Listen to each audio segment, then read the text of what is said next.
ગયા વર્ષના અંતમાં આ મુહિમ ચાલુ કરવામાં આવી હતી. ફેબ્રુઆરી મહિનામાં અમે લગભગ 74 જેટલા મોડિફાઈડ સાયલેન્સરનો નાશ કર્યો હતો.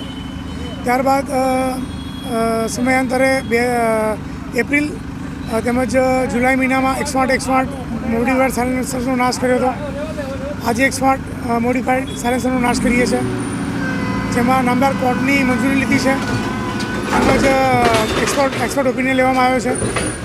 આ કાર્યવાહી કરવાનું મૂળ આશય એ છે કે જે ભણતા વિદ્યાર્થીઓ છે, જે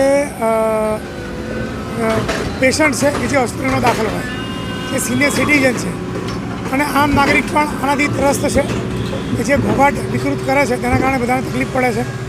જેથી આપણા માધ્યમથી અગાઉ પણ બધાને કીધું છે, આજે ફરીથી કહેવા માગીએ છીએ કે મોડિફાઈડ સાયલેન્સરનો ઉપયોગ ન કરે. નહીંતર અમે જે આજે મેસેજ આપવા માગીએ છીએ તે પ્રમાણે જો ઘોંઘાટ કરશે એને અવશ્ય અમે ક્રશ કરીશું, એનો નાશ કરીશું.